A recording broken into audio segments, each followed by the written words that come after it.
పీర్జాదిగూడ నగరపాలక సంస్థ పరిధిలో సర్వే నెంబర్ 1లో ఉన్న భారీ నిర్మాణాలు కూల్చివేస్తున్న అధికారులు. కూల్చివేత అడ్డుకున్న బీఆర్ఎస్ కార్పొరేటర్లు పోచయ్య, హరిశంకర్ రెడ్డి అరెస్ట్.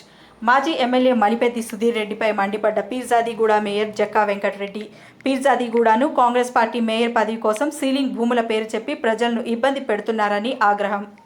తన అల్లుడు అమర్ సింగ్ను మేయర్ చేయాలని, అక్రమాస్తులను కూడబెట్టుకోవాలని కుట్రలో భాగమే ఈ కూల్చివేతలు. తమ నిర్మాణాలకు హెచ్ఎండిఏ పీర్జాదిగూడ మున్సిపల్ నుంచి అన్ని అనుమతులు ఉన్నాయి. పైసా జమ చేసి ఇంటి స్థలాలు కొనుగోలు చేసి నిర్మాణాలు చేపడుతున్నామన్న బాధితులు. రెవెన్యూ శాఖ అధికారులు మా స్థలాలకు ఎన్ఓసి కూడా ఇచ్చారు. కాంగ్రెస్ కార్పొరేటర్లు అధికారులపై ఒత్తిడి తీసుకొచ్చి మా నిర్మాణాలను కూల్చివేస్తున్నారని వాపోతున్న బాధితులు.